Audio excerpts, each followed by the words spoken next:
Disclaimer. What you are about to see is for entertainment purposes only. We do not own the rights to any of the shows or commercials involved. Some viewers may find the following video disturbing. Viewer discretion is advised.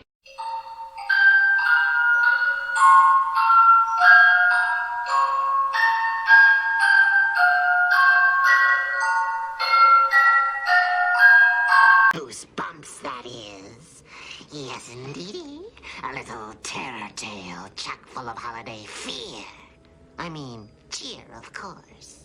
So, get a gander of the Yuletide Yelp yarn that goes a little something like this. 'Twas the night before Christmas, and all through the house.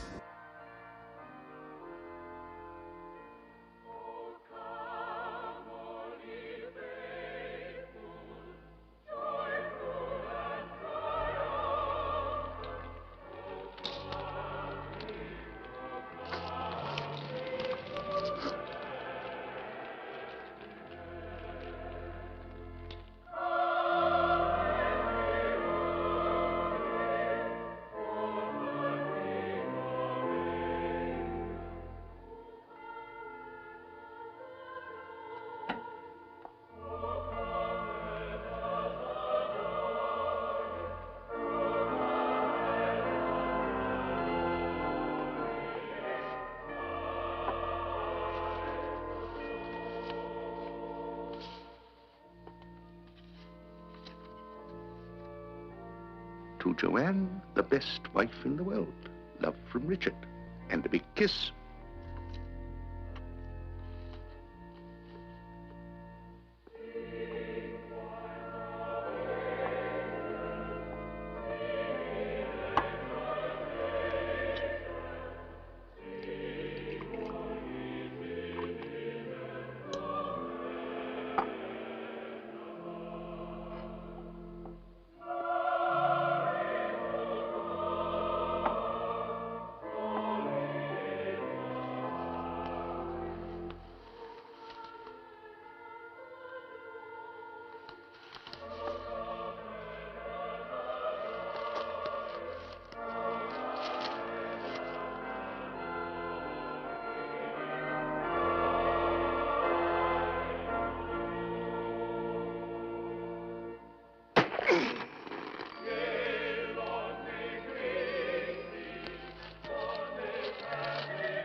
Merry Christmas.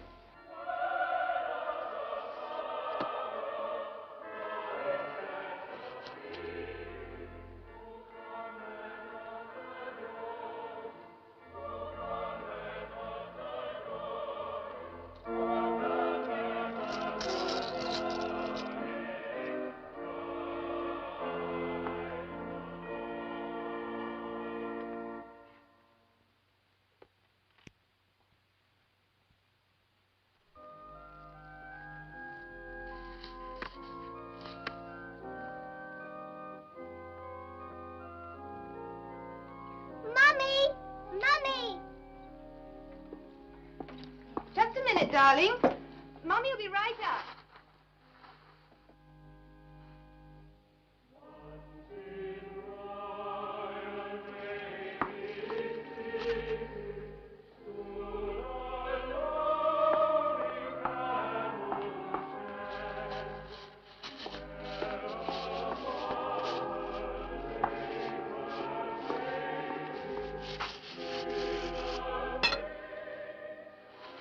Mummy!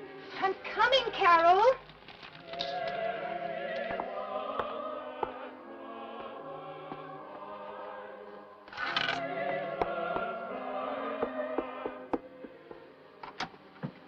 Carol, darling, what's the matter? Has Santa come yet? No, darling, not yet. You be a good girl and go on to Can I sleep. see him when he comes? Well, we'll see. Now, you be a good girl and go to sleep, otherwise Santa won't come. What's this? Nothing. It's just a Christmas card from Daddy. All right? Good night. Good night, Mummy. Night, Daddy.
interrupt this program for a special announcement. A man described as a homicidal maniac has escaped from the hospital for the criminally insane. He is 6 foot 3 inches tall, 210 pounds, dark eyes, bald, and may be wearing a Santa Claus costume taken from a shop in Burley. All residents of the county are warned to be on the lookout for this man and to phone the police if they see him. We now continue our program of carols for Christmas Eve.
for a scream, boys and ghouls? Oh, don't worry about little Carrie. This particular Santa preferred older women. In pieces, that is. Well, it just goes to show ya. Be very careful what you ask for Christmas. You might just get it.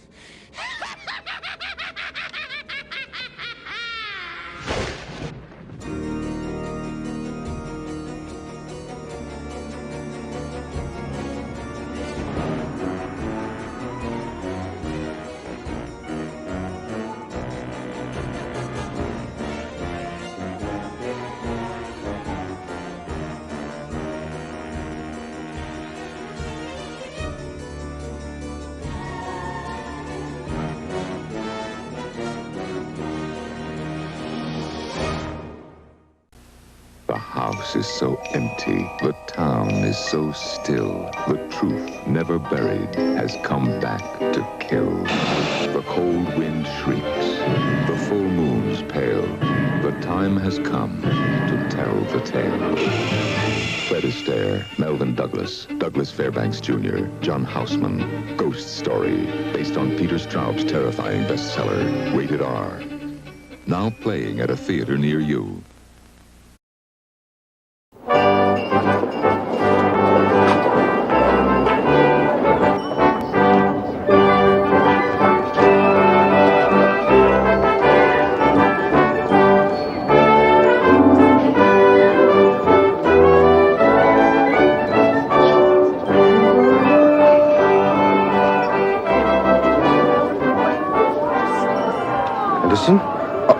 Mr. Dundee, I was just removing some of the dust. We were just removing some of the dust. Is that what you were doing at 4:15 and at 4 o'clock?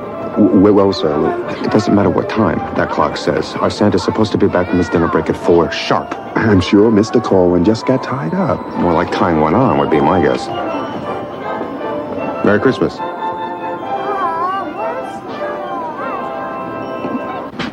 Bruno, may I have another one, please? Now, unless I see some more cash, Mr. Corwin. Boss's orders.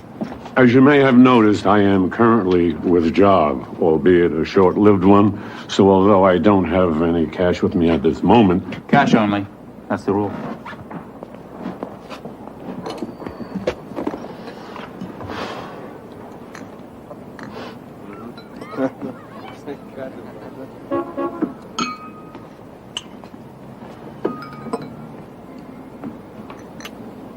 Why is it kids like that have to go without Santa? Pardon? The two kids out there. No Santa Claus for them tonight. Not in this neighborhood. Well, you got the suit on, mister. Why don't you go out and give them a couple minutes? Because whatever they ask for, they won't be getting. I would simply be a very cruel joke.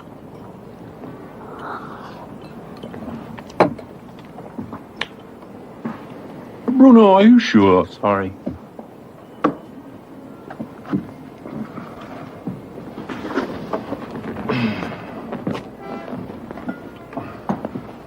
Hey, Mr. C.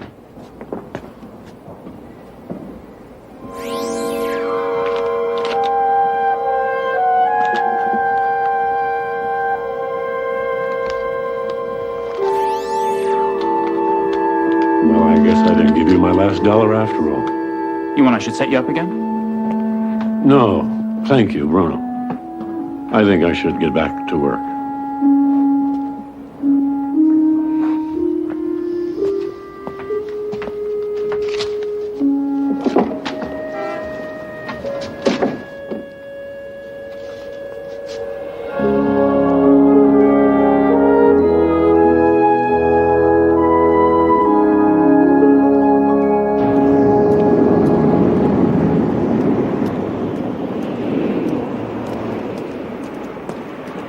Merry Christmas, Mrs. Stoner. Merry Christmas. What do you mean it's been sold? I guess one of the part-time sales clerks didn't see the hold tag, Mr. Dundee. This is outrageous. That was a custom-designed coat. Well, I don't know who could have done it, but I will find out, I promise you. And first thing, day after Christmas, I'll make sure that there is a replacement. There is no replacement. It is one of a kind. And my wife is expecting it under our tree tomorrow morning. I'm sorry, Mr. Dundee. Being sorry doesn't help me. I'll check the sales receipts. Well, I like it.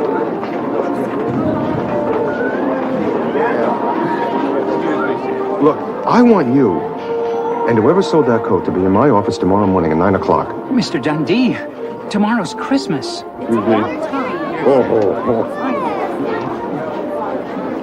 Not for you, it isn't.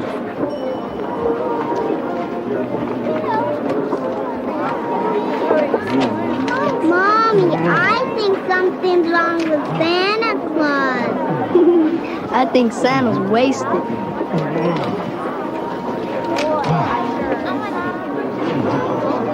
Santa?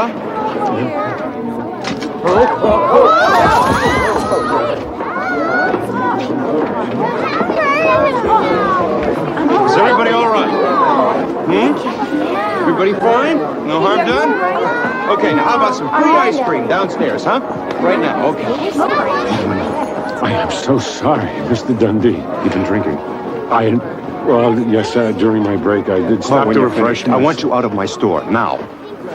You are absolutely right, sir. I should not have been drinking, and I apologize.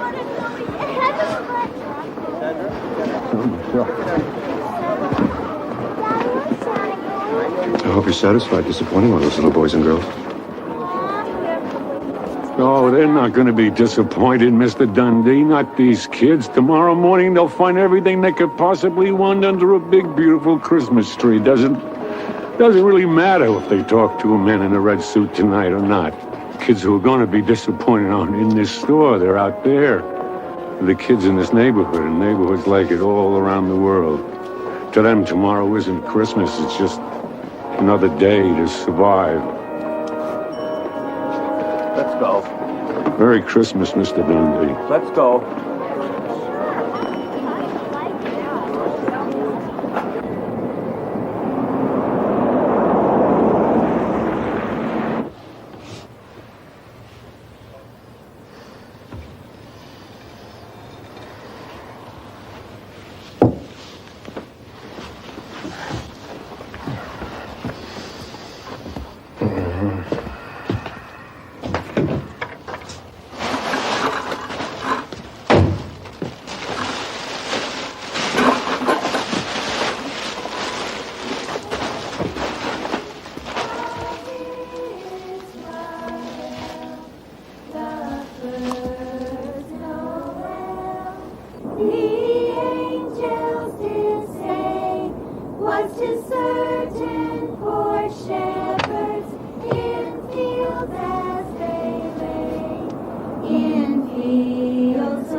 I wish to God I had something to give you.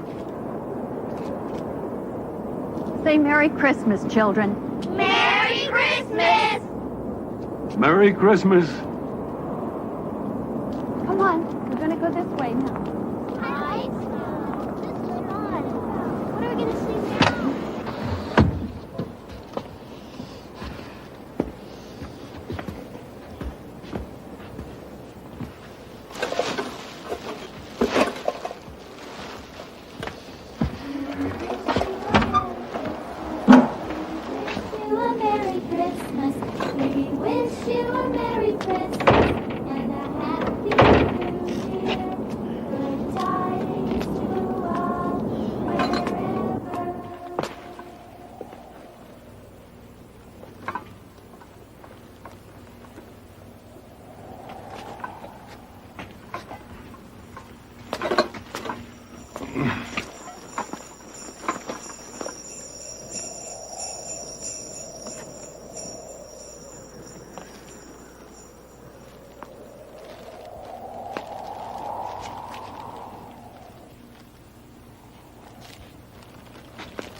Kids!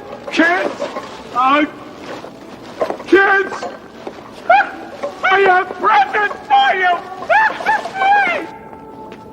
Kids! Presents! I have presents for you! There! Merry Christmas, Mr. Dundee. Good night.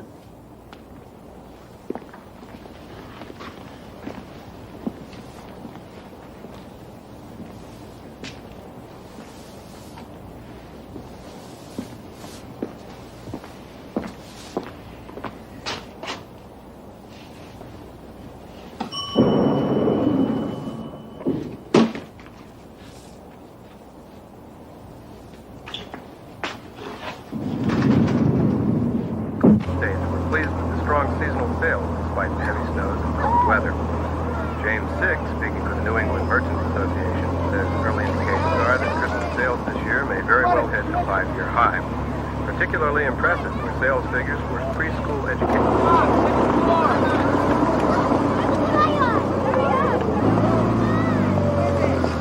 Mr. Corwin!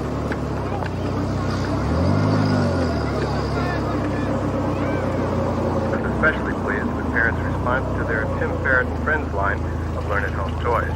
A company spokesman said speculation based on this year's sales figures indicates that by this time next year, 2 children out of 3 will own.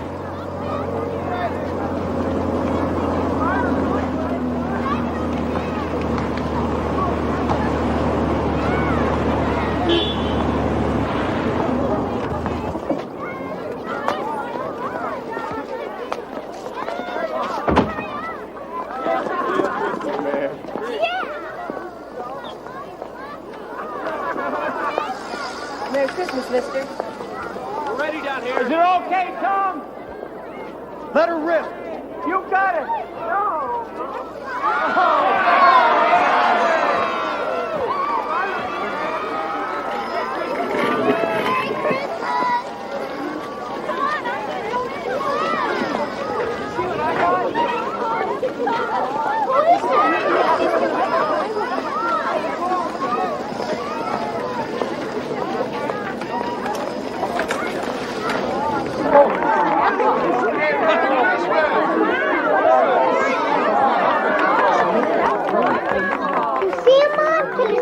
It looks like it, honey. Mrs. Beecham, what can I get for you? Well, what I could really use is a new alarm clock to get me up for work on time. Hold still, Marge. I want to take a picture. Will the clock radio do? Oh, Merry Christmas. Come on up here, Missy. Now, what'll be your pleasure this Christmas?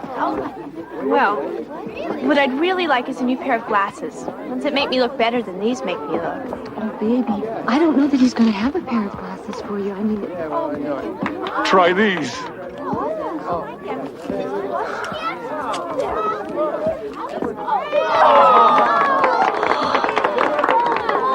Thank you, Santa. I mean, Mr. Corwin. Oh, you look beautiful. Yo, Henry. We're almost out of eggnog. I mean, people are guzzling it like it's going out of style. Can't have a proper Christmas party without plenty of eggnog.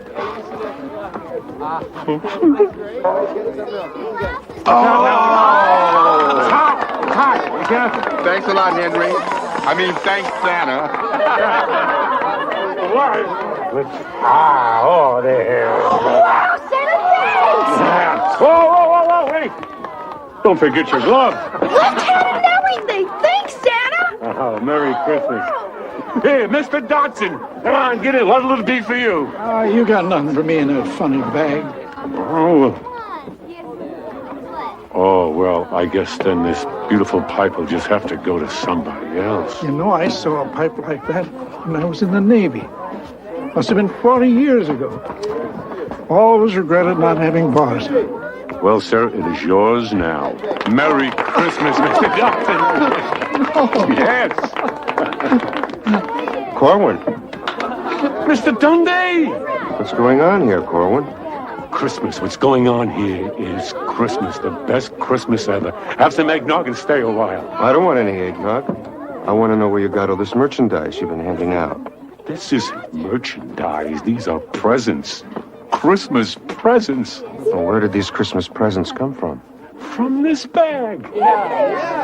Look, all right, I don't understand it either. But if I take a minute to think about it, I'm afraid I'm going to stop believing it's really happening. So while it's putting out, so am I. I think I have a pretty good idea where all this merchandise came from. You're in trouble, Corwin. You're in real trouble. I want a big train set. Hey, wait a minute. A train set? Where's their phone? I need a phone! You can use mine.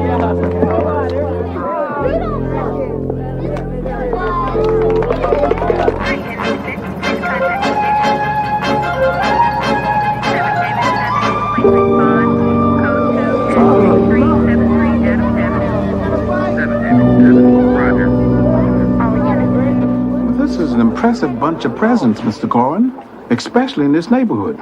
Would you care to tell us how you got them? There's only one place he could have gotten them, my store. He's been employed there as our Santa for the past 3 weeks. He must have been lifting this stuff from the very first day. You know, it would be pretty tough for one man to make off with all of this stuff by himself. So he had help. Doesn't surprise me in the least. How about letting him answer my question? Where did they all come from? From this bag. Yeah, from this bag. And from dozens of other bags he has hidden all over the place. Filled with merchandise from my store. I don't think there are very many bags like this around, Mr. Dundee. The fact remains that this man has been giving away gifts he couldn't possibly afford.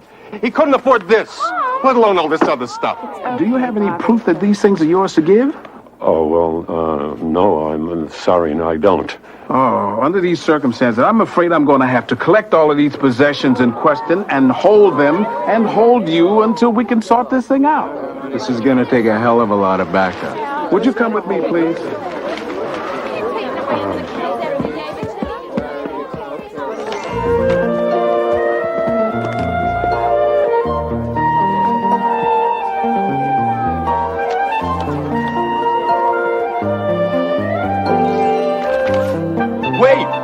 Wait, Henry! Henry, look! What is it? It's a receipt from Dundee's department store. There's one right there for a left-handed baseball glove. Here's another one for a new toga shirt. This can't be. Yes, it can. Yes, it can, because it's Christmas.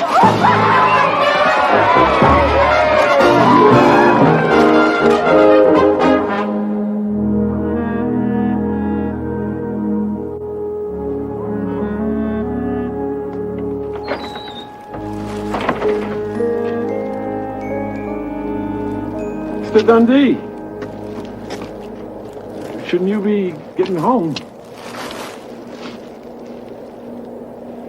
I don't know how you pulled this off, Corwin, but I'm going to find out.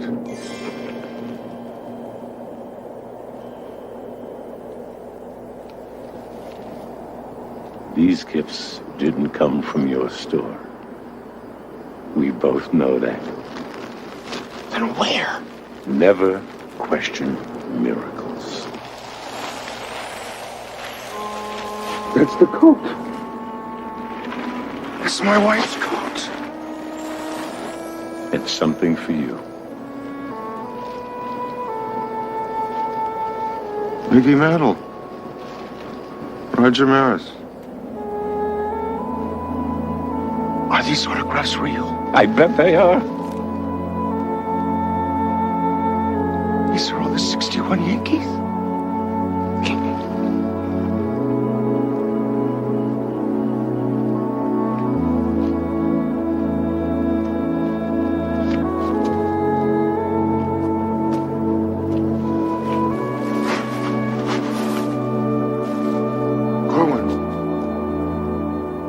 What about you? You want nothing for yourself? This night was my gift. And I couldn't have received anything more perfect. Unless you would be to live this magic every year. Merry Christmas, Mr. Dundee!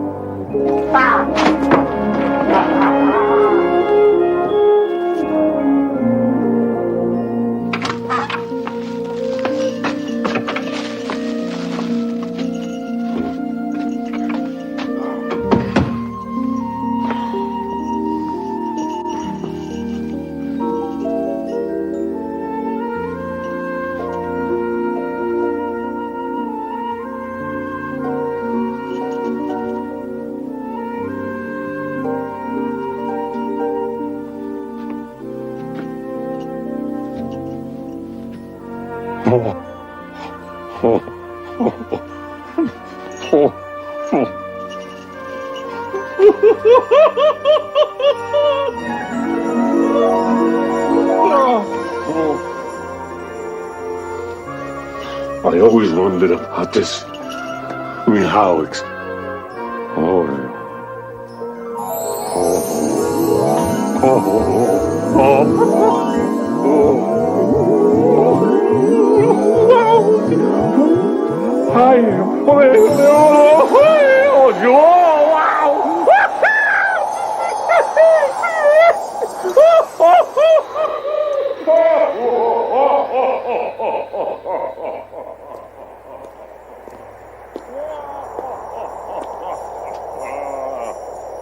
Merry Christmas! Ho, ho, ho, ho, ho, ho, ho, ho, ho. Merry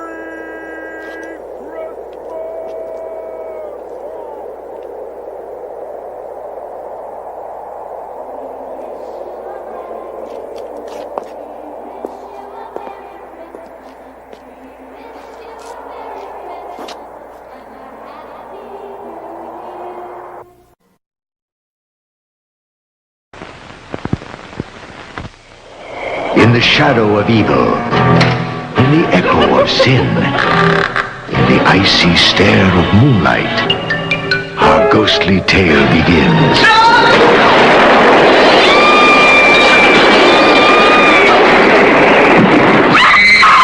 Screams of a winter night. How do you think these stories get started? Rated PG.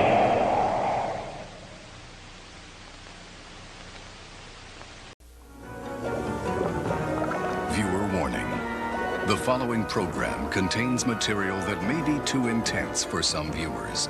Parental discretion is advised.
Tales from the Crypt.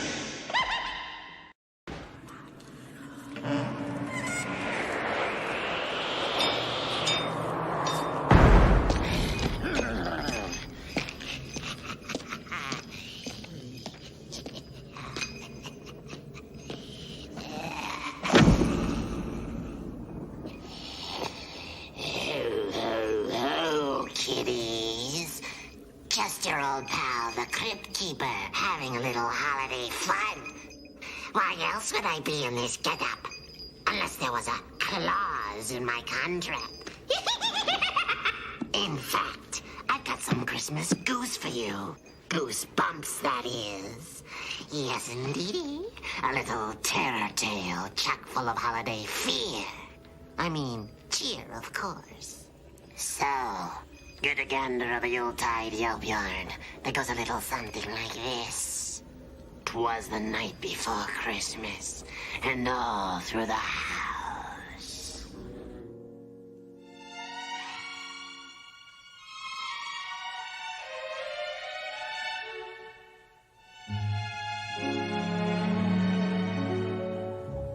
Chestnuts roasting on an open fire,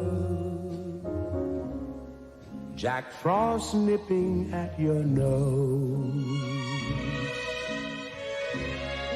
Yuletide carols being sung by choir, and folks dressed up like Eskimos.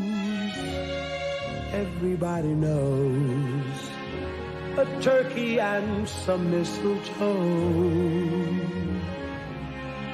help to make the season bright.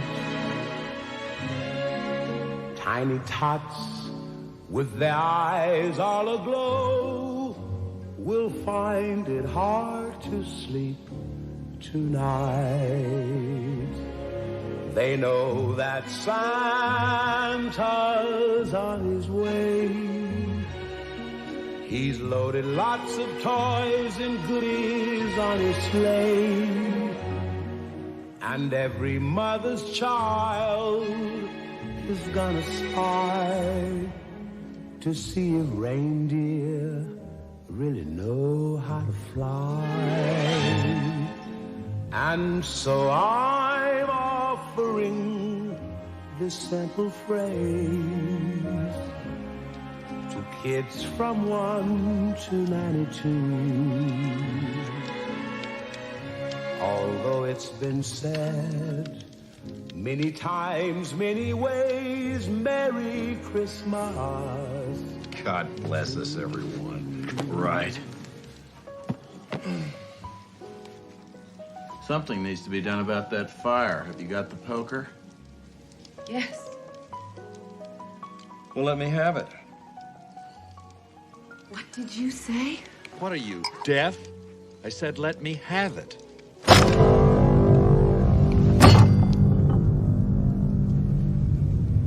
Merry Christmas, you son of a bitch.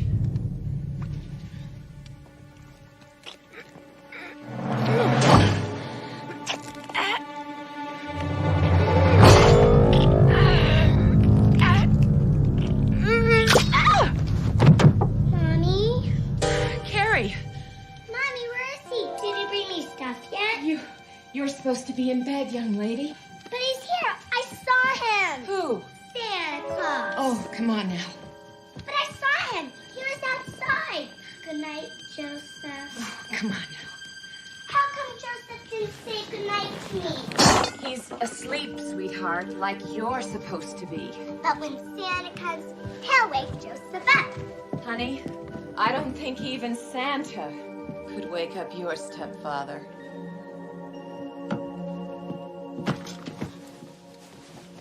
Now, you get to sleep, young lady, or the big guy won't come at all. I can't sleep. It's too hot. See, you're even sweating. Well, I'll tell you what then. I'm gonna open this window for you, but just a little bit, okay? The one thing you didn't ask for Christmas, young lady, was a cold. What did you want for Christmas, Mommy? I already got it, sweetheart. I already got it.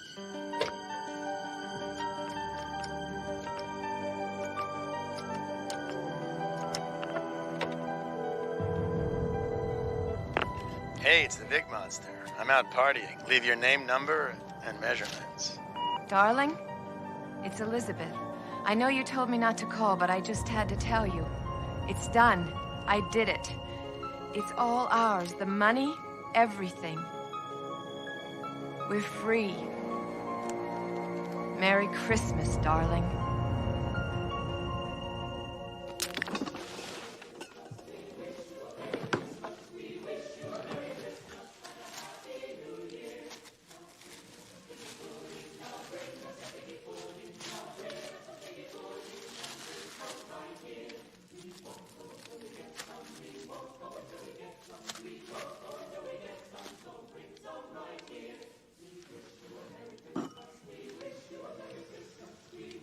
And a very happy New Year.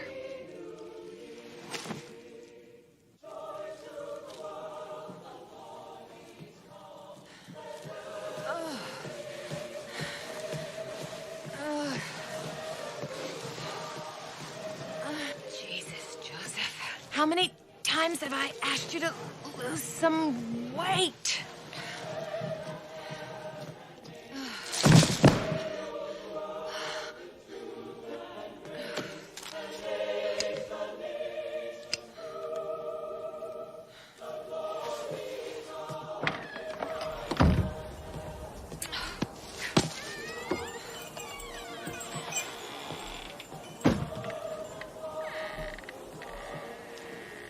Come on, Joseph. We'll continue our Music for Christmas Eve after KEC News on the hour. And now here's Tracy Donahue with the headlines.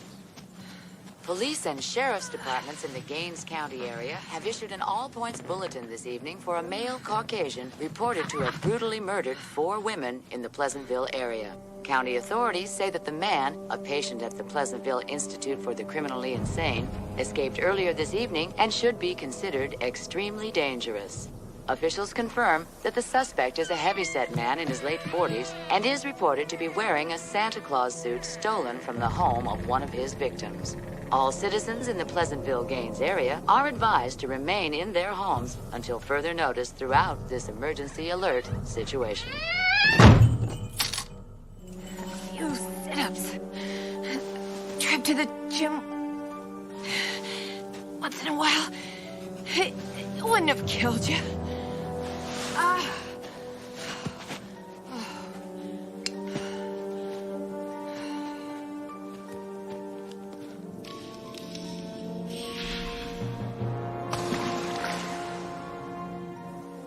How about a nice cold plunge, Joseph?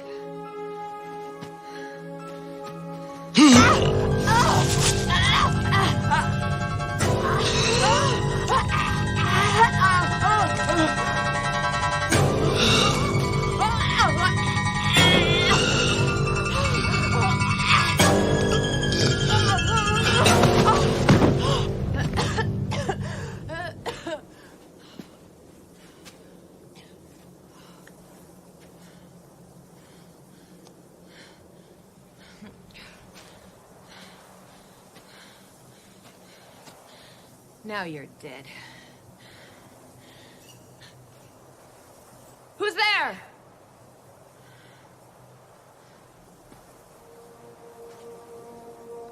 Hello?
Operator! Get me the police! You've got to help me! You've got to help me!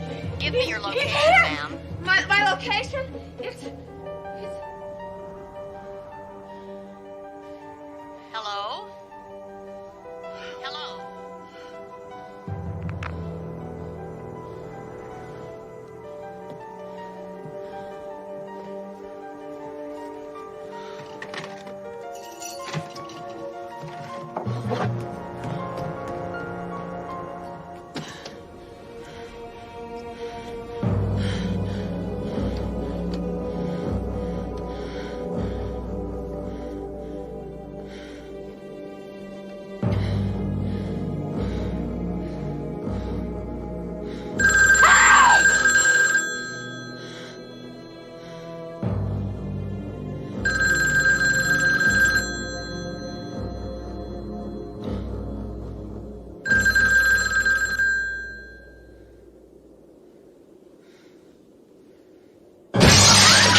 Hello? Mrs. Kamen? Yes? Mrs. Kamen, this is Sergeant Feldstein at the Pleasantville Police Station. We're calling everyone in your immediate vicinity about the individual who escaped from the mental hospital tonight. Huh? Have you heard anything about it on the news or... No. Well, ma'am, he's killed a couple of people. We have reports he's wearing an old Santa Claus suit, and we're sending deputies to all the homes in your area just to check up. You're sending the police here? Yes, ma'am. Here? That's right, ma'am. There should be a man in your area in about 20 minutes. 20 minutes? Yes, ma'am. Okay. Well, is there anything else I should know about this individual? Well, not really, ma'am. He's apparently used an axe to kill his victims. I don't mean to alarm you, but, well, for your protection, we do suggest you lock your home and remain indoors until the deputy arrives. Yes. Oh, I will. Thank you. Thank you. Okay. Don't panic. Don't panic.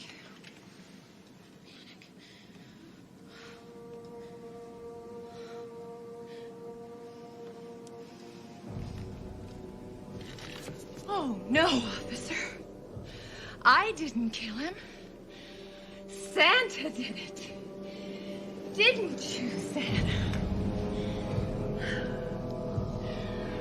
Didn't you?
You gotta be kidding me.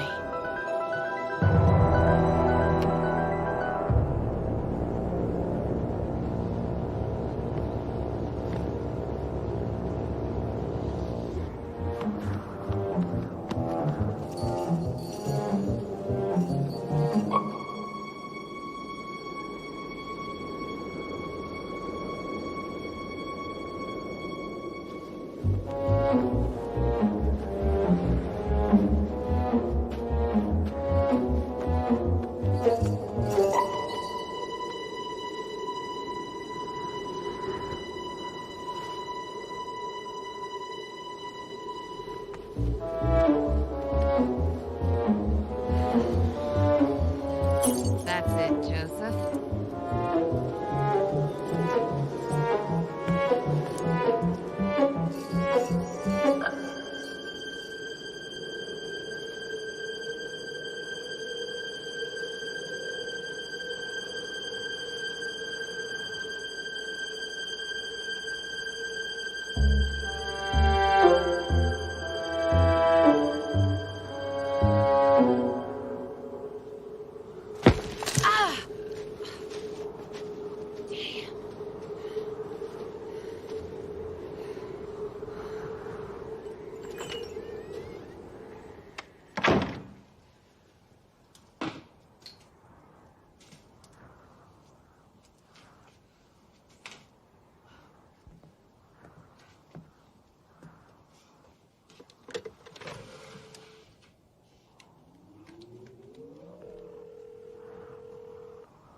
Operator? The killer! The killer is here! Please, get me the police! I knocked him out! He's here! You've got to hurry! He's there? Yes! Yes, he killed my husband! Give me your location. My location... Hello? Hello? Ma'am?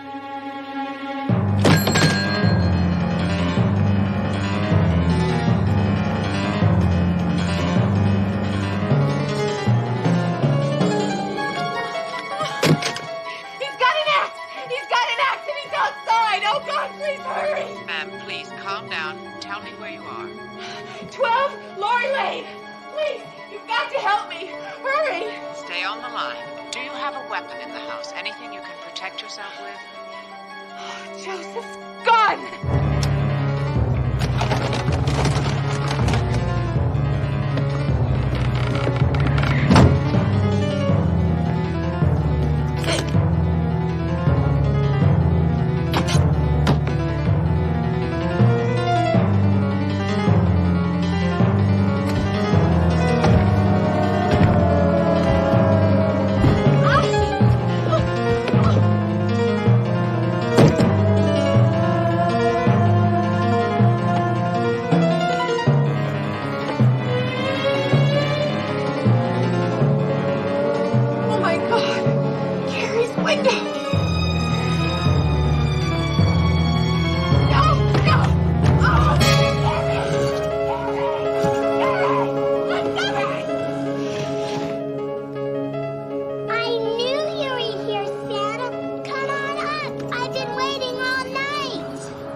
No!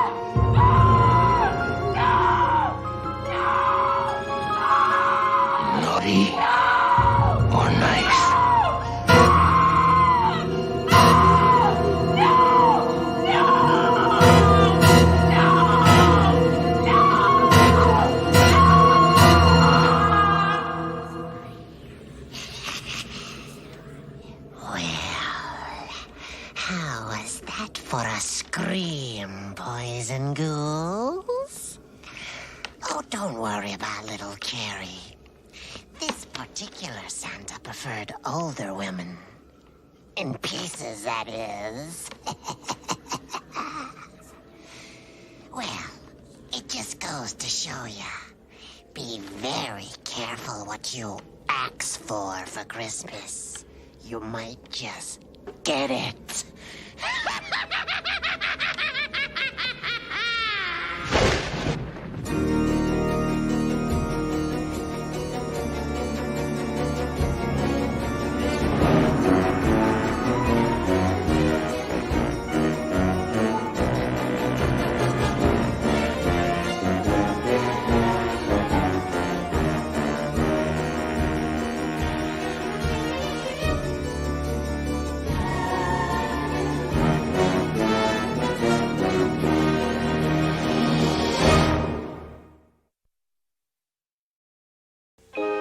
The night before Christmas, when all through the house, not a creature was stirring, not even a mouse. The stockings were hung by the chimney with care, in hopes that St. Nicholas soon would be there. Remember, he only looks like Santa Claus. You've made it through Halloween. Now try and survive Christmas. Silent Night, Deadly Night, rated R. Starts Friday at a theater near you.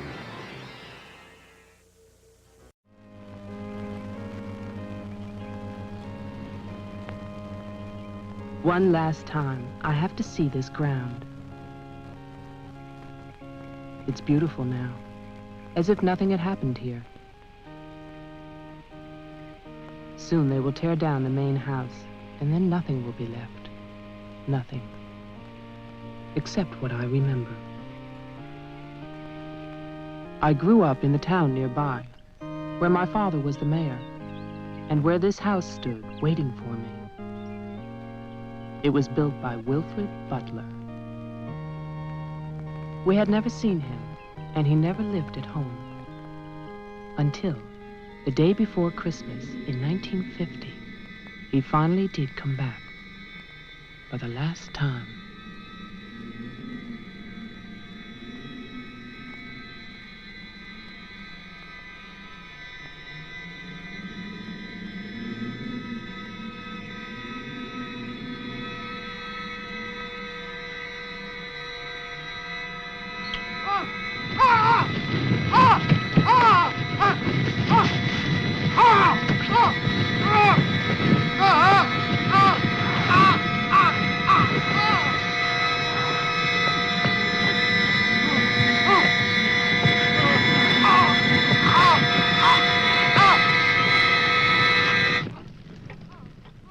All of us believed that his death was an accident. No one knew that another person had come to Butler House that Christmas.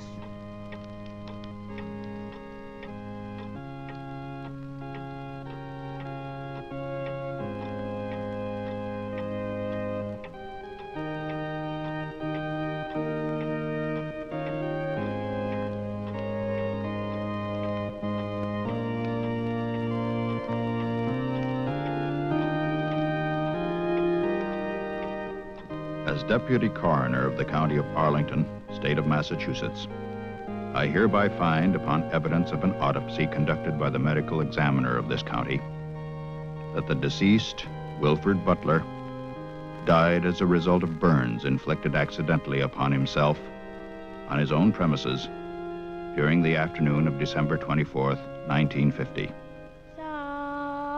No further inquiry shall be held over the body of the deceased, and this inquest is officially closed. All is calm, all is bright, round yon virgin mother and child.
After the coroner's inquest, on New Year's Day, they buried Wilfred Butler. There was no one there to mourn him. It was the funeral of a stranger.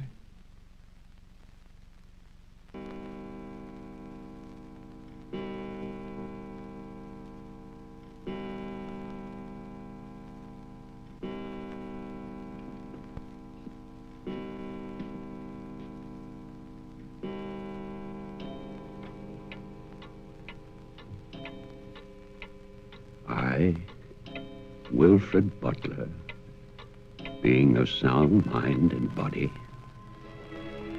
at least what the world considers sound, do hereby leave my house and its grounds and all personal effects within that house to my only surviving relation, my grandson, Jeffrey Butler.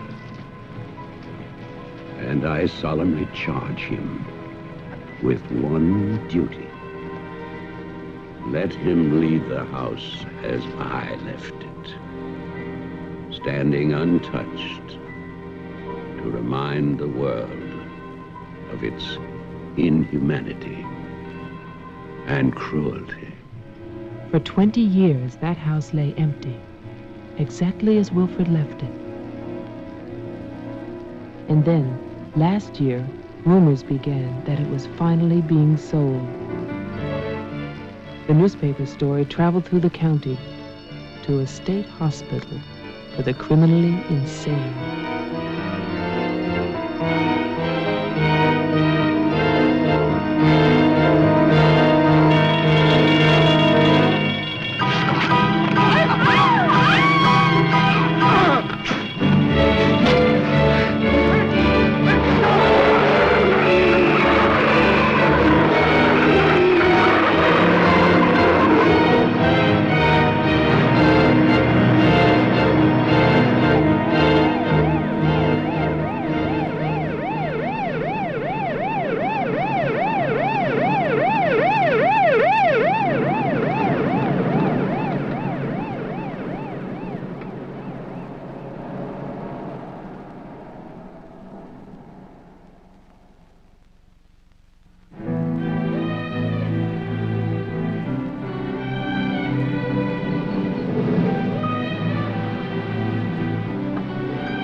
The man who came to sell the house had never seen it.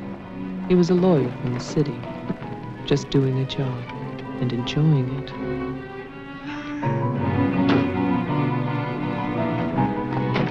Stop and look serious, please. Oh, you're hopeless. Oh, look.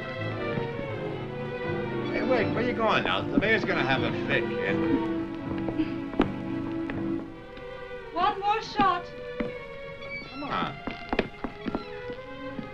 Stay there. I want one together. And smile.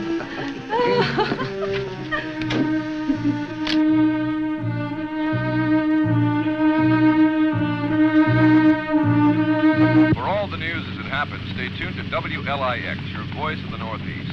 This is Roger Fowler with local stories. First, today's headlines. A warehouse fire still rages in Elizabeth. Police suspect arson. That escaped inmate at Margaretville State Hospital still at large, still hunted by state police. And over in Roxbury, the city passes a controversial housing code.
Well, didn't I tell you? It's beautiful. Can we see the rest of it? Honey, that was it. I think the mayor's waiting for me. My love is such an important man. Right. Laura always says that. Darling, What? don't be long. Honey, if you get bored, just look at the view. Sooner or later, that viaduct's gonna take us back home.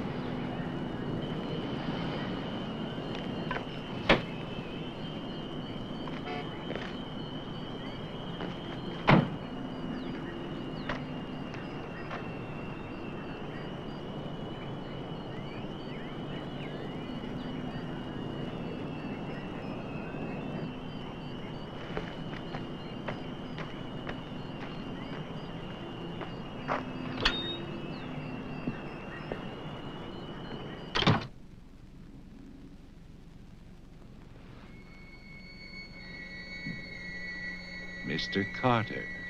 Mr. Mayor.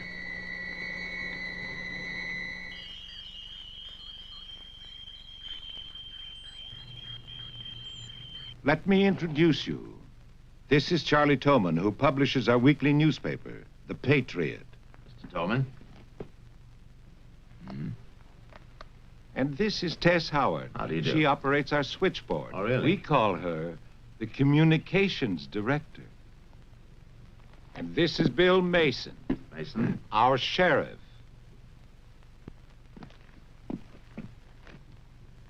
Won't you sit there, Mr. Carter, at the head of the table? Thank you. I didn't expect to meet you all together. It's quite a reception.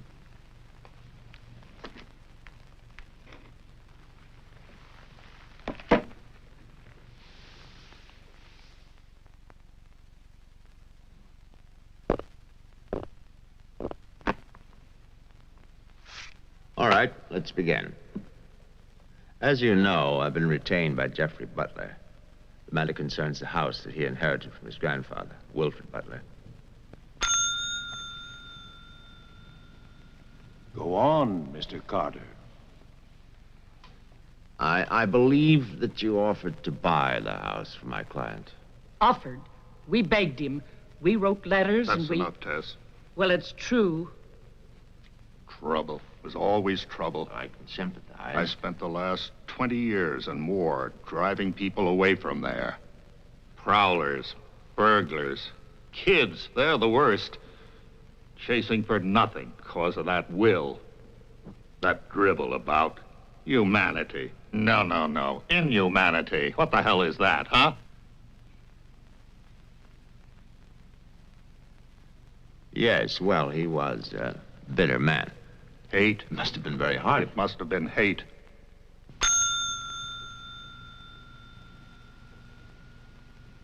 That man hated. Well, some people are like that.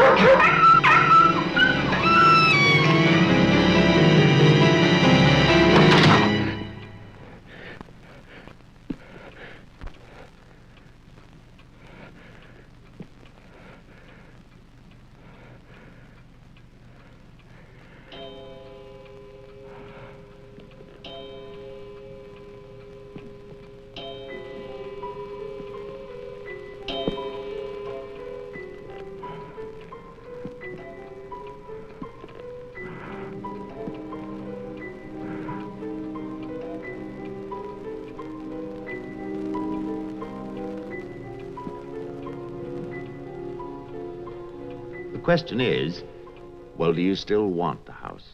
Are you offering it to us, Mr. Carter? Exactly. Why now? Well, that's Mr. Butler's business, isn't it? You know we're not rich. Most of us came here during the Depression. But we love this town. It's our home. And naturally you want to improve it. Exactly. My client understands that, and he fully sympathizes, and he's willing to sacrifice the house for $50,000 in cash by noon tomorrow.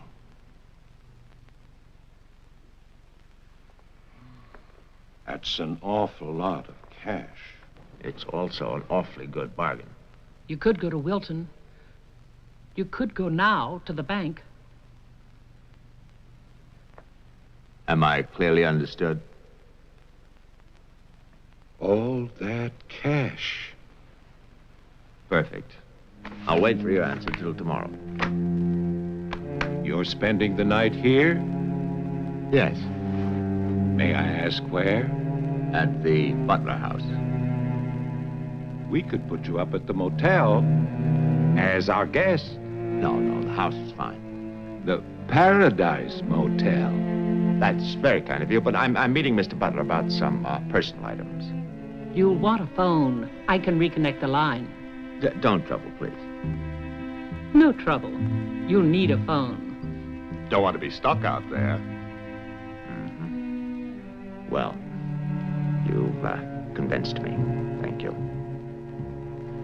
By the way, have you known Mr. Butler a long time?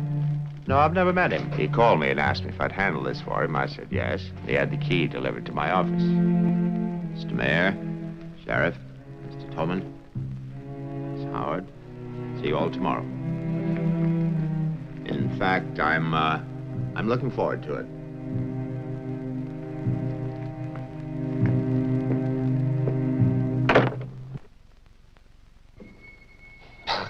Slick, really slick. He's a big lawyer, Bill. You've got to expect that. Don't tell me about lawyers. Oh, you see the way he looked at us? You see his clothes? He's doing his job. Just don't tell me about lawyers. You know what I'd like to see? Two of them like that one talking to each other. Neither one of them would know what to believe. I love you, too. Honey, when I get home, I'm going to have a nice surprise for you. No, I can't tell you what it is now. It wouldn't be a surprise, now would it? No, I can't come home now, but it'll be very soon. Very soon. Honey, of course I miss you. Yes, I miss Mommy, too. Laura, how are you, kid?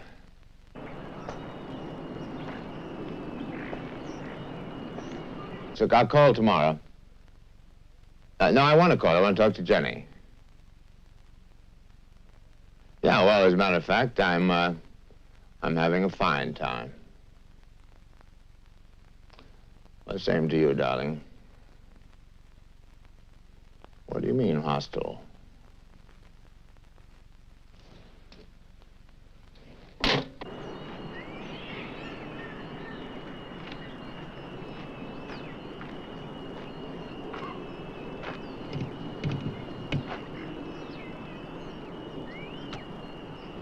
I was wondering, if we get it, what then?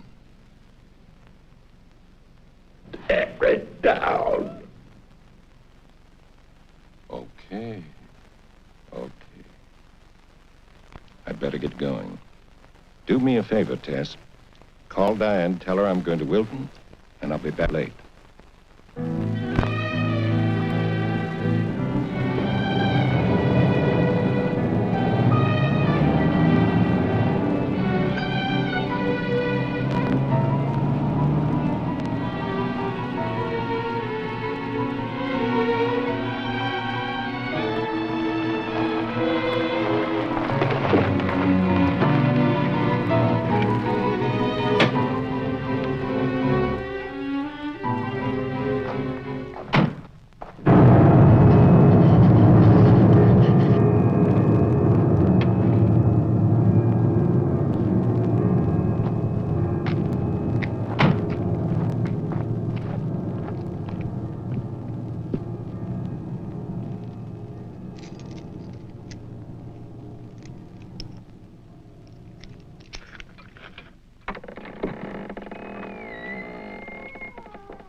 It's fantastic, isn't it?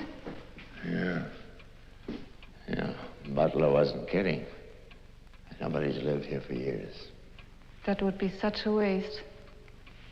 It's his grandfather's monument. You know, there's a caretaker who keeps this place just the way he left it. What kind of monument is this? Well, that's the trouble. Nobody remembers anymore. That's what usually happens in America. I remember this. And he walks with me, and he talks with me, and he tells me I'm his own. And he walks with me, and he talks with me, and he tells me I am his own, and the joy we share as we tarry there. You're not serious. I used to hear that at funerals. At funerals? Yes. When I was a kid in Chipley, Georgia. There's also Chipley, Florida. But they have both been subsequently eradicated from the map. None other has ever known.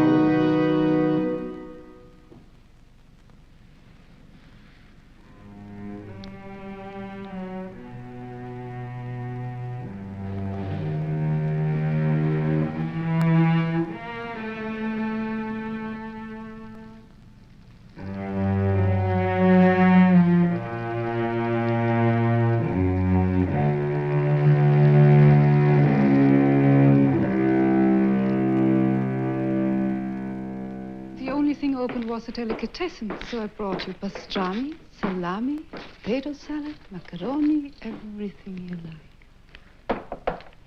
I'll have bologna and macaroni. No, some of that potato salad. Did you pick the wine, too? The delicatessen man took a personal interest in its selection. Oh, well, we got lucky again. That's early 1970. That's hard to come by.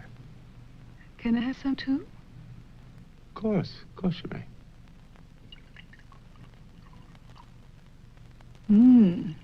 Thank you.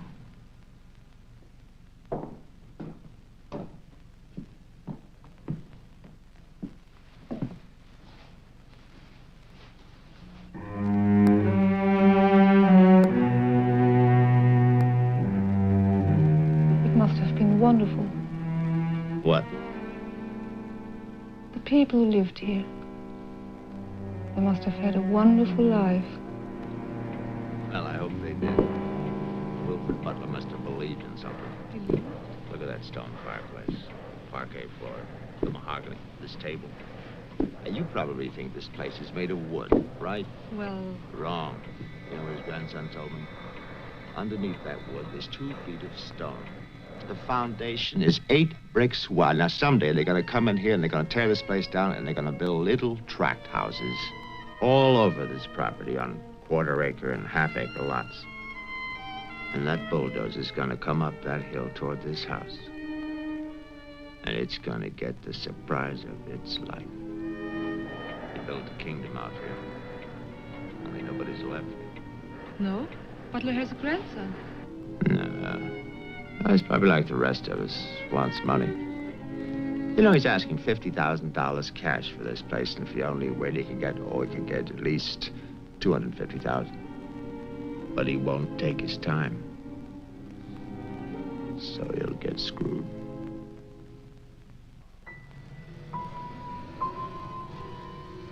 Do you want to go upstairs now? Soon. You know, one of the great pleasures in life is the pleasure of anticipating pleasure. Isn't it? We are very close now, aren't we? Sure, honey. Very close.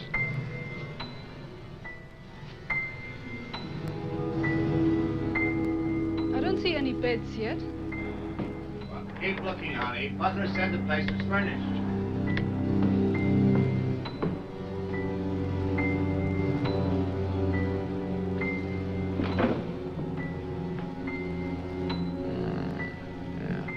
It's furnished.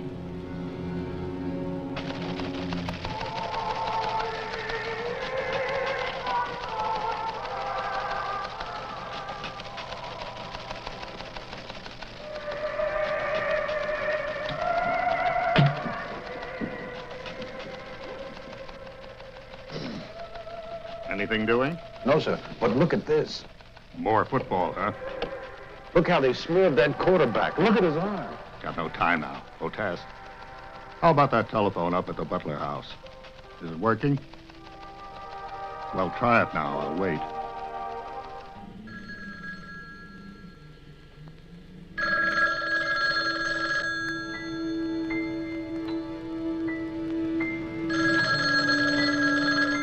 Hello? Oh, yes, Miss Howard. Yeah, the phone's working fine. Very nice of you to call. Thank you. Good night. Honey, I'm going down to the car to get some cigarettes. Be back in a minute. Okay. Don't get lonely.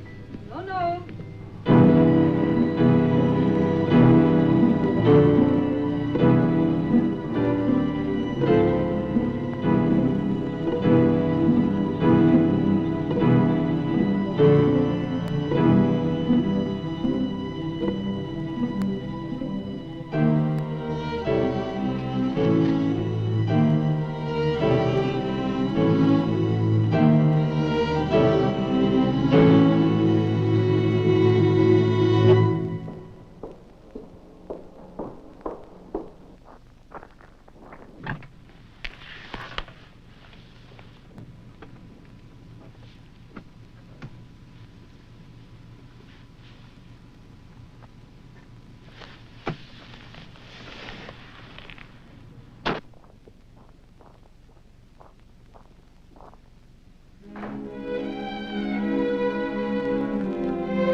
Did you get your cigarettes? Yes, I did. May I have one? Sure. No, it's the most amazing things. These cigarettes come in these very small packages these days. Oh, that's for me? Mm-hmm. Can I open it? Oh, no. Our Christmas is day after tomorrow. Is that an order? Yes, ma'am, that's an order.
Bill, someone's calling from Butler House.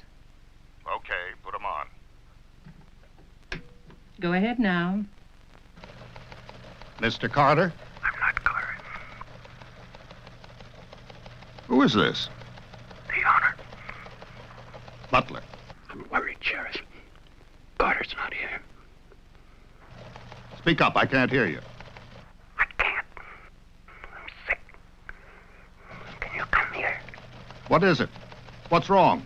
His car's here, but he's gone. Won't you come? Okay. Now you stay put in that house. I'll wait for you. Please, hurry. I'm afraid. Now take it easy. I'm coming.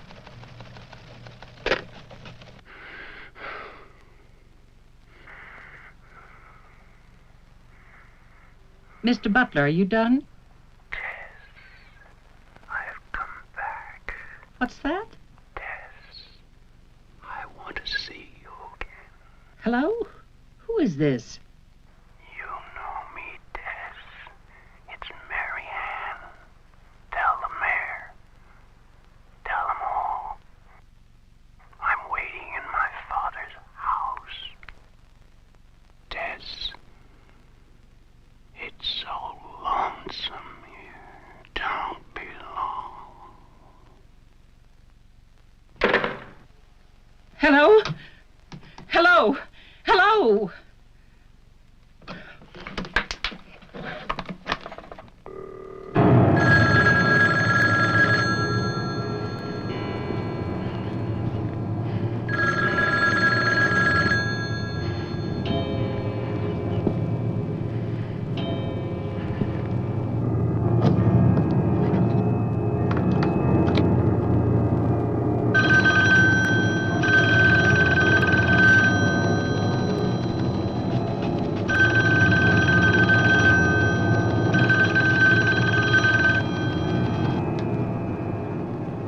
Oh my God, where is everybody?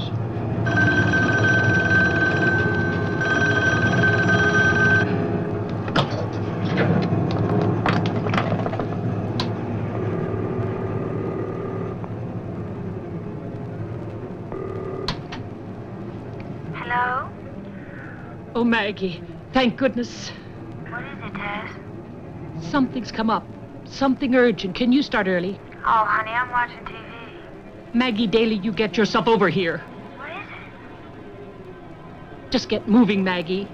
Just please hurry.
Come in.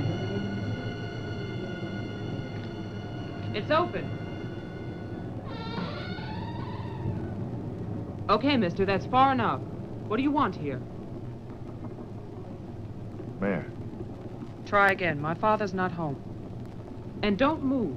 you want me to put my hands up? No. Just stay there. What are you staring at? I seem to remember you from the road. That's why I'm holding a gun. You scare me. Well, that makes sense. Thanks. Does everybody carry one here? You can ask the sheriff when he gets here. I'll call him. I'm sorry to disappoint you, but the sheriff's office is empty. How do you know? I was just there. Who are you? Jeffrey Butler. Oh, you're the one who's selling the house. Yes. Have you any ID? Come on. Don't laugh at me. I want your ID. Some maniac escaped from Margaretville.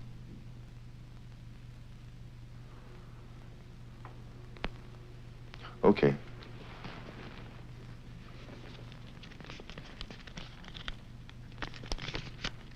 Put it on the table.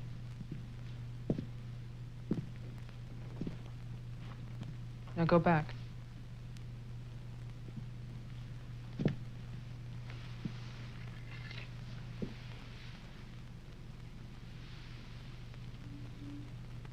California license. Lucky you. Would you like to see my maniac card from the asylum? They give you one when you escape. There's a big scarlet M on it so people won't get confused. Okay. Look, I'm sorry about the gun. My father's in Wilton getting your money. All I want to do is to get into my house.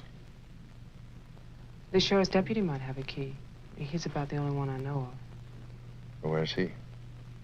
You go down the road about 1.5 miles till you come to a white house with a white fence, and then you can't miss it.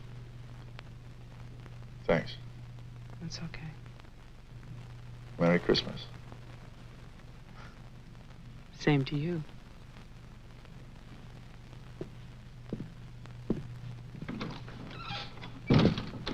If I don't call back in an hour... What? Call the mayor or Mr. Tone and nobody else. Promise me you'll do that. Well, sure. Mark it down, honey, so you'll have it. Sheriff to 301.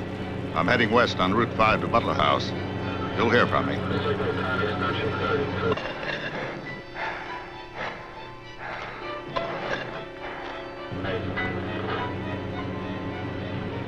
What the hell? What's that light out there?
Hi. Hi. Did you find the deputy? No, I wasn't there. Oh. I was thinking, isn't your lawyer supposed to be at the house? The door was locked. His car was there, so I borrowed it. You mean you stole a car? Yeah. Keeping it warm. What if he needs it? Let him find me. Who's coming to dinner? Oh, Daddy. We always have dinner every Thursday. Do you want something? No, I ate Paradise Motel. Yeah, I know. It's awful. What about a drink? Yeah. It's cheap bourbon, but that's a big favorite around here. Do you want ice? No, straight. You look tired. I am tired. Well, here's to a fast dollar. Cheers.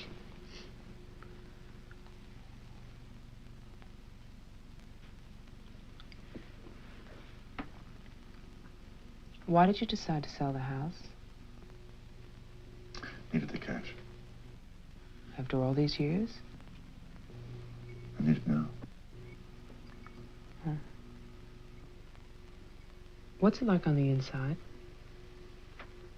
You know, I've never seen the inside. When I was a child, my father told me to stay away from it, or something terrible might happen. Sort of like a haunted house. I haven't seen it either. You're going to sell it? You've never seen it? Yeah. I don't know. It's too bad. It's about the only place to see around here. Oh, I forgot. Someone keeps calling with a message for my father. She says that she's waiting at your house, in the reception room. What woman is waiting in my house in the reception room? Oh, I don't know. It's not a voice that I know. I better go out there. Can I come too? What for? I'm pushy. I suppose you'll be going back to California soon. California? You said you lived there, remember? No, I'll be traveling. Jeff, look. It's the sheriff's car.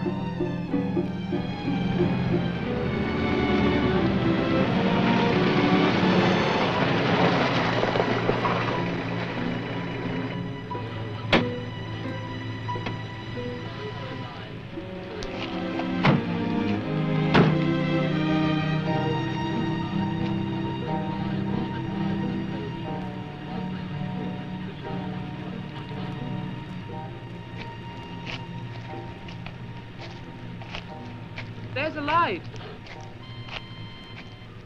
Look at that tombstone. Pretty cheerful. Who bears the cross shall wear the crown. Wilfred Butler. My grandfather. Oh.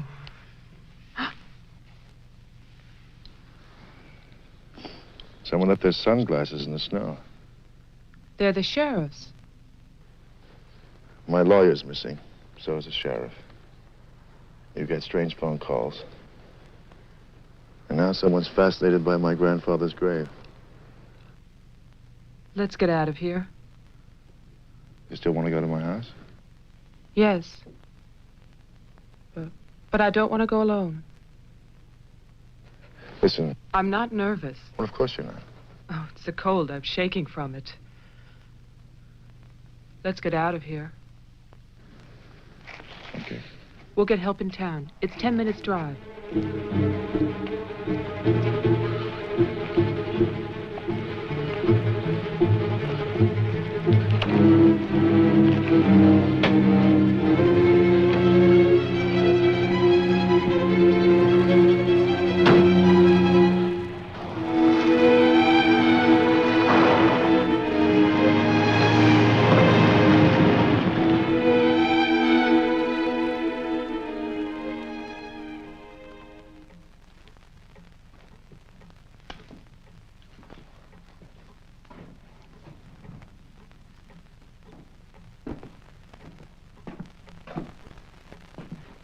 Night, Mr. Toman. Have a nice holiday.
Deputy's not here, but Tolman is.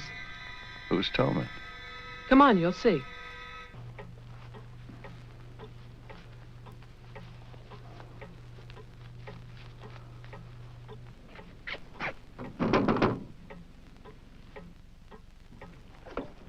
Mr. Tolman, wait. No, please, I have to talk to you. I'm sorry. This is Jeffrey Butler. He's the one who's selling the house. He can't get inside the place. And my father's gone to Wilton. So we wondered...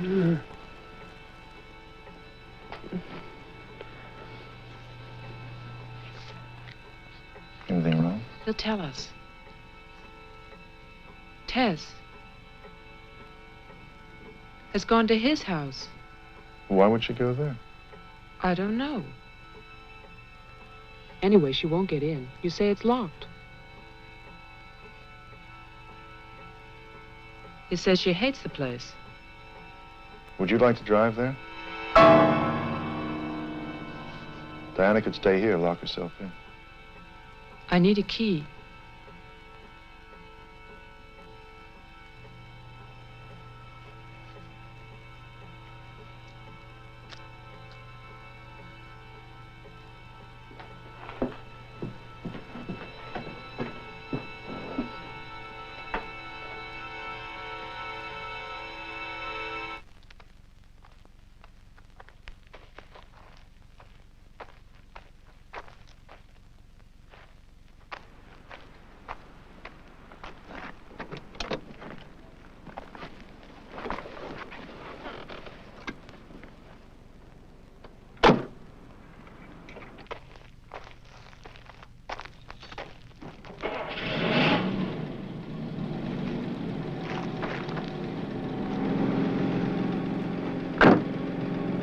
Oh, man, this isn't my house.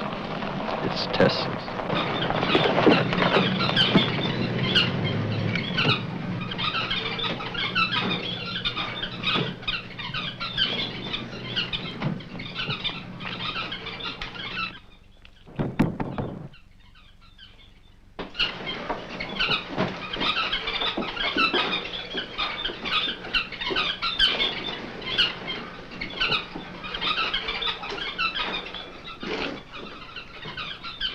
Well, Tess isn't here. Are you satisfied? She must have gone to my place. Well, why wouldn't she go there? She hates it. Maybe she went to see the woman who's there. Someone called the mayor's house before. Said she'd be waiting.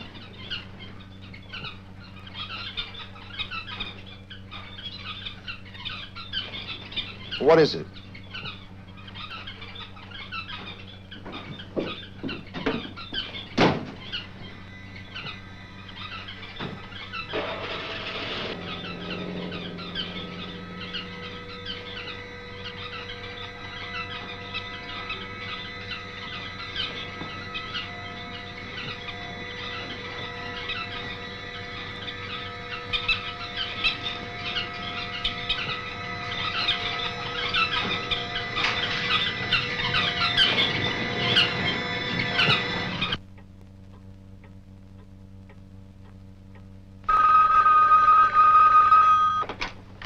Hello, Jeff?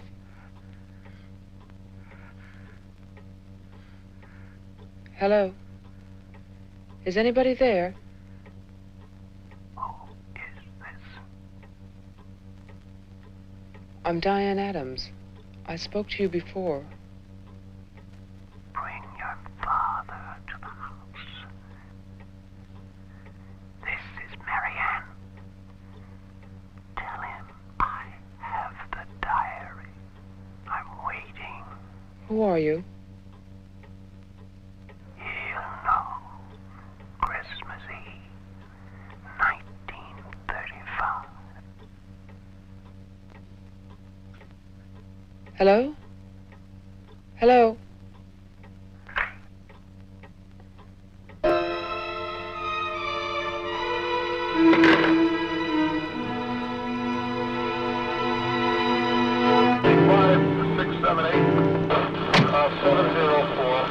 704, C Charlie. 704, signal 10, 704, C Charlie.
Sheriff, I saw your car.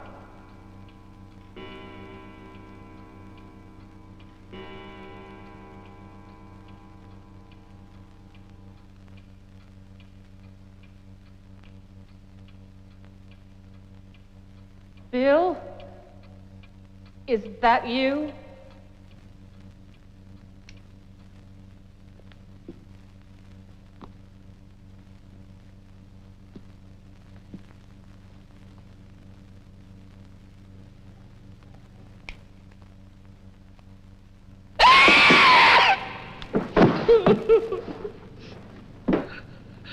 Tess, you can't see me, but I can see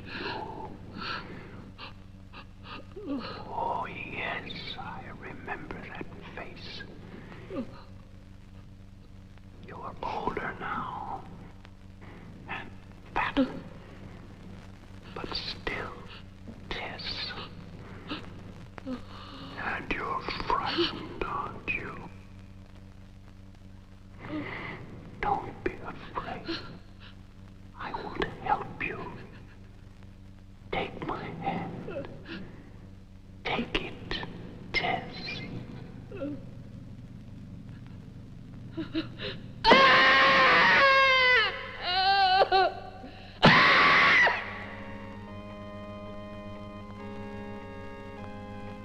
The person on the telephone said 1935, Christmas Eve. But that's not the beginning. In 1927, Butler House was restored by Wilfred Butler. After that, I find social notes, parties, nothing special. Then, in 1930, Butler's wife, Catherine, dies of tuberculosis. In August 1933, it starts. Wilfred Butler's daughter is cruelly attacked and raped. Her name is Mary Ann, the same name as the caller who left those messages tonight. She's 15 then. On May 2nd, 1934, Mary Ann Butler gives birth to a son, Jeffrey Butler. Jeff. Early in 1935, Butler House is turned over to a Dr. Robinson as an asylum for mental patients. And then Butler goes on to say that he has committed his own daughter. Mary Ann will live at the asylum. There's no end to this story. It's been carefully cut out of all the papers. Why would Toman do that?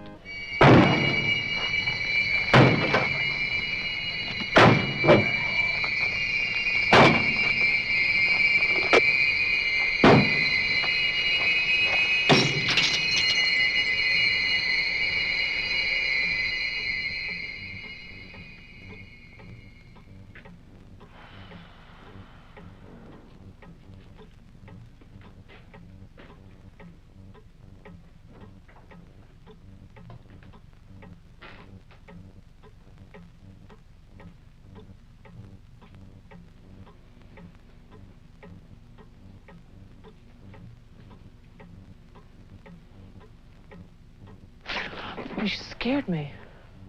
Oh, what happened? What happened is, Tess has 40 bird cages. Toman is hysterical. Everybody's at my house but me.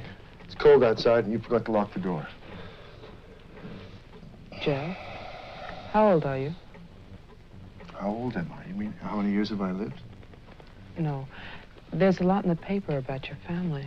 I don't want to talk about my family. Wait a minute. There's a woman calling, and she says her name is Mary Ann. That was your mother's name, wasn't it? My mother died in childbirth. That's when I started traveling. It's not what the papers say. What's your point? I just thought that you should read something for your own good. Nothing you could tell me about my past or future would be for my own good.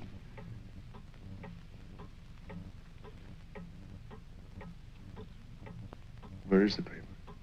It's on the table.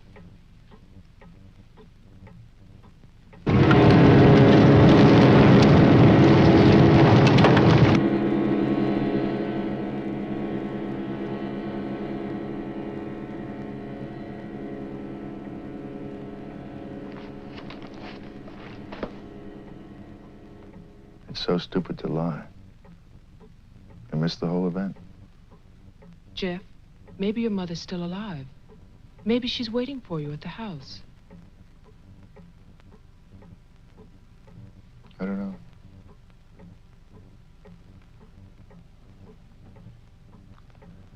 Come on. No more side trips. Let's go out there.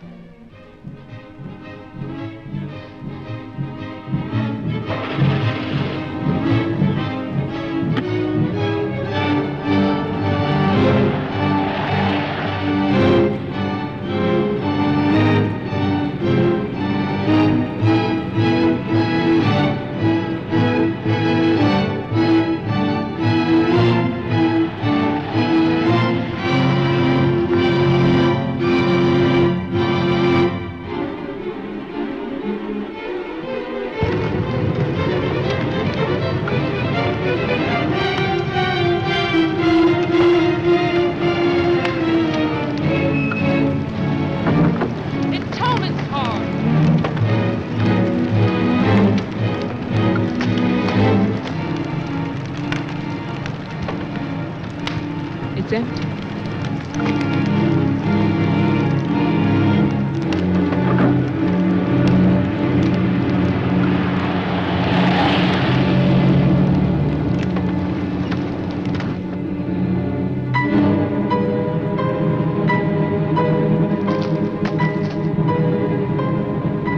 Jeff, look!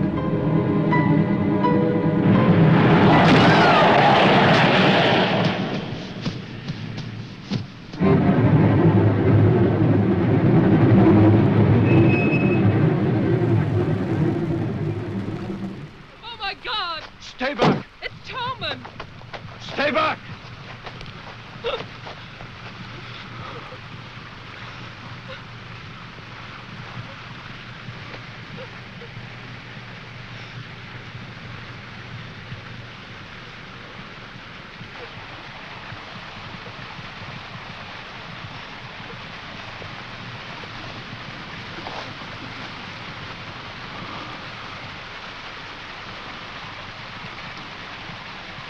He's dead.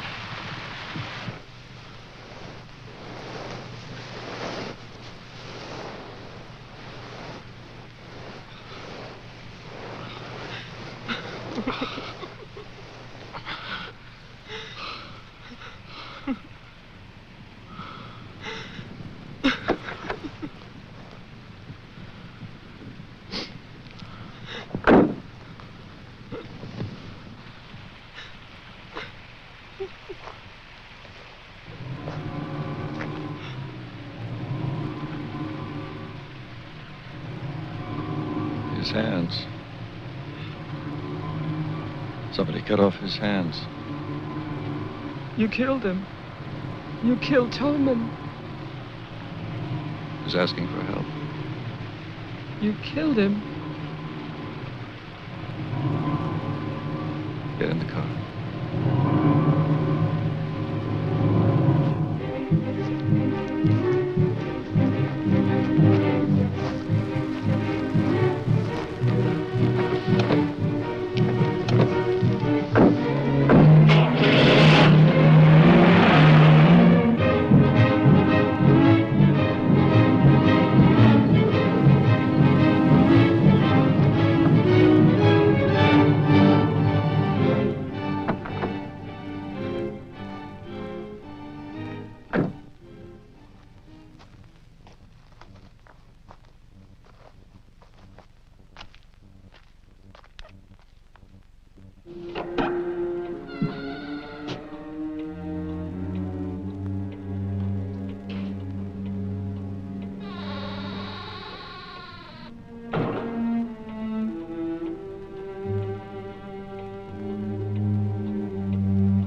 Butler House. The keys. He took them.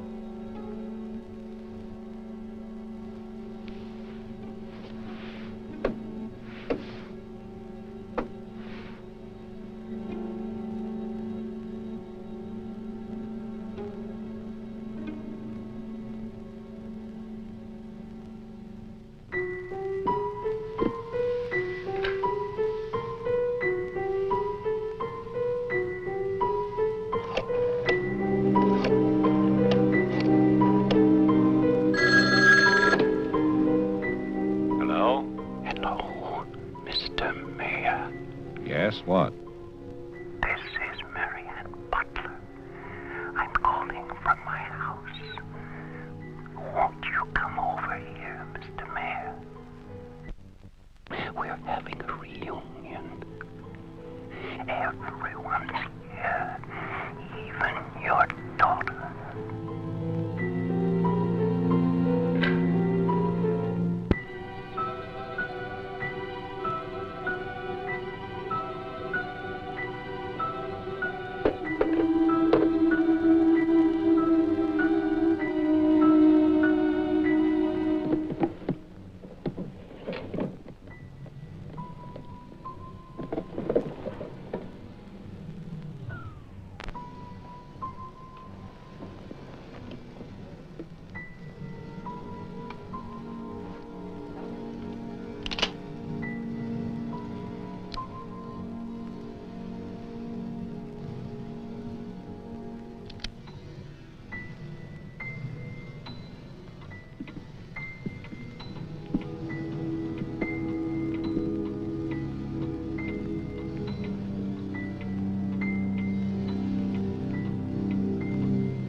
I write this knowing that no one shall ever see it. Not my beloved daughter, or even my grandson, Jeffrey. I write for myself in the hope of forgiveness, if that is still possible. And I write for you, Marianne, whose youth and innocence I have destroyed. By 1935, the doctors had treated my daughter for a year. I had believed they could cure her. The child, Jeffrey, was taken from us and sent to California. I turned my house into an asylum. I brought doctors to live there. I welcomed other patients. Useless. All of it.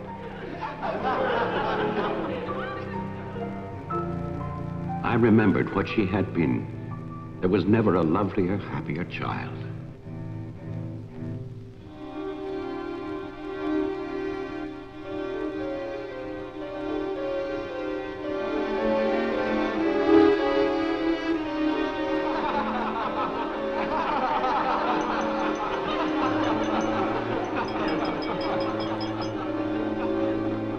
Ladies and gentlemen, now quiet, please. I propose a toast. Doctor, please.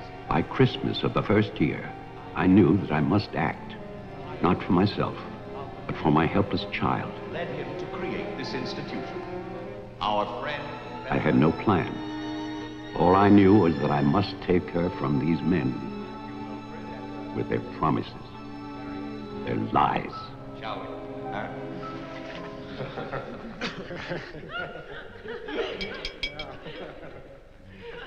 For he's a jolly good fellow, for he's a jolly good fellow, for he's a jolly good fellow, which nobody can deny, which nobody can deny, which nobody can deny, for he's a jolly good fellow, which nobody can deny.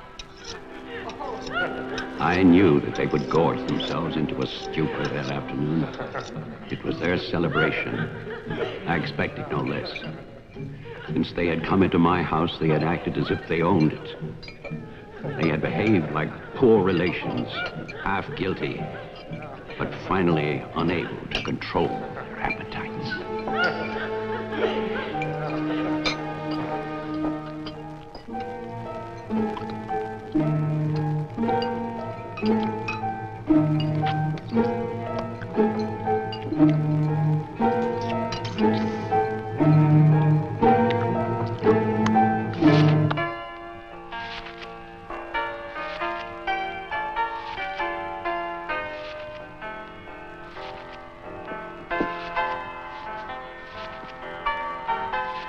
After dinner, they danced and drank as they usually did.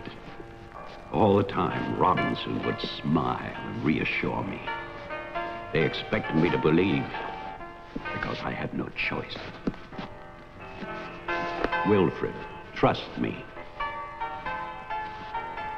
He really believed Marianne would be well. He saw a light. There is a light at the end of a long tunnel. Believe me. There is a light at the end of a long tunnel.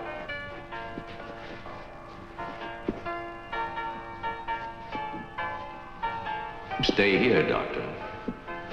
I'll get more champagne. He was ready. I knew it. Drunk and fat and full of his own importance. I left then.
My cruelty to Marianne was inhuman. I know that. I had loved her. I had fathered our child, Jeffrey. I had brought her to this. But I swear that on that afternoon, all I wanted was to save my child.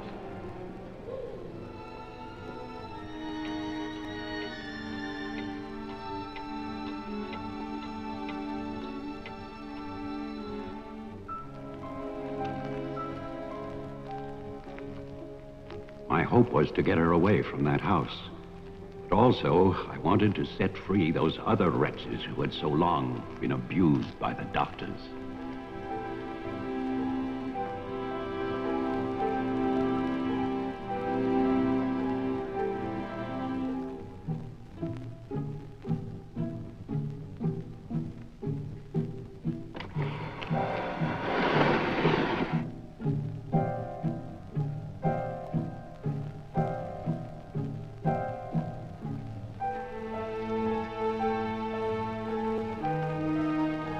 I knew what they might do if these inmates were freed. And this is my guilt. I knew, and still I freed them.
After the inmates started for the house, I went to get our car to take Marianne away.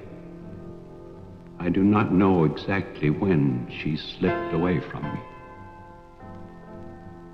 I assume that when they saw her in the dining room, the inmates believed her to be part of that household which they hated. And so, they killed her. Later, there was a celebration. And then most of the inmates fled. I don't know where. But I shall never forget what they did to my child. Since that Christmas, I have lived in prisons and asylums. Lived anonymously, as an animal. I have wandered in bitterness until all seasons have become as one. And that is a season of vengeance.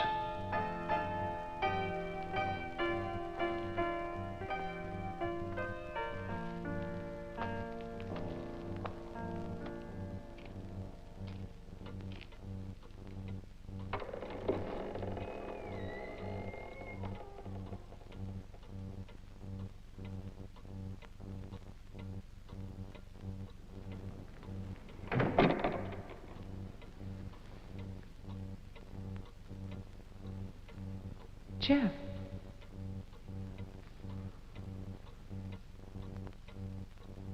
Jeff. Wilfred Butler is still alive.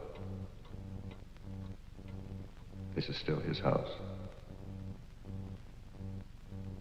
Your grandfather died in 1950. He was burned to death in this house. My grandfather poured gasoline over a squatter he found here. The town wanted to believe he was dead. They still do.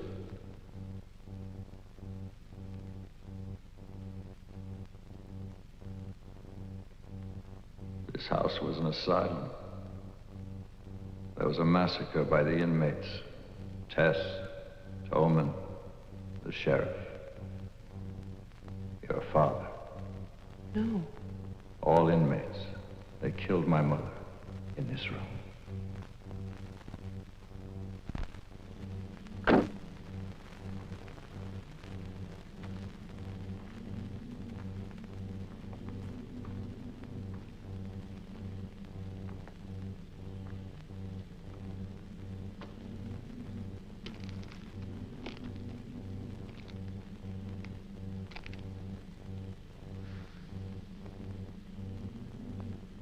Who's that?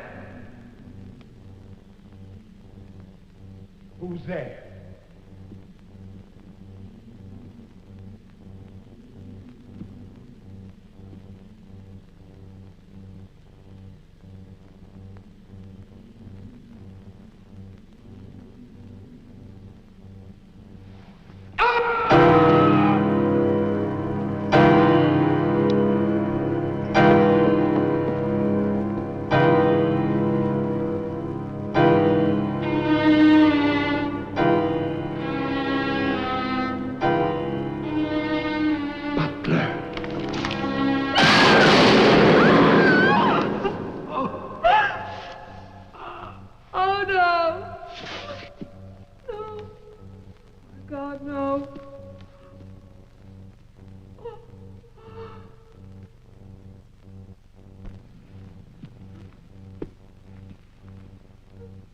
Daddy? Daddy?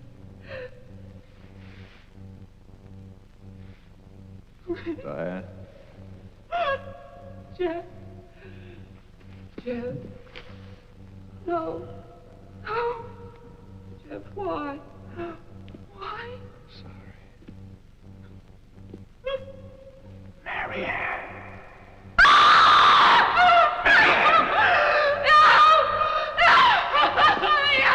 Don't run away. Don't. I'm your father. Don't be afraid. I won't hurt you.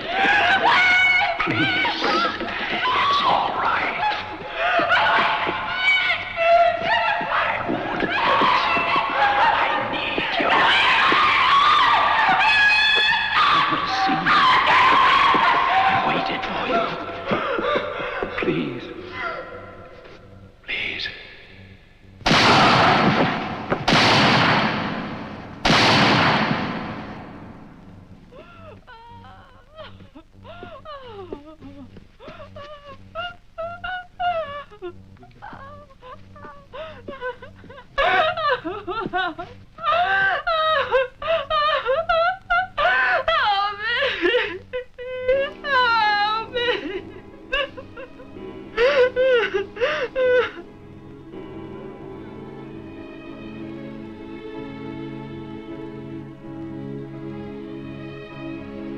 I spent that night weeping. By morning, there were no more tears.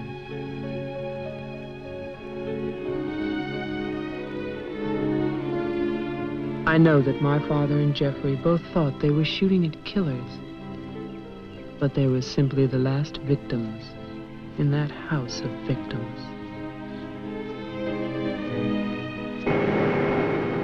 And now, a year later, they will tear down Wilfred Butler's monument.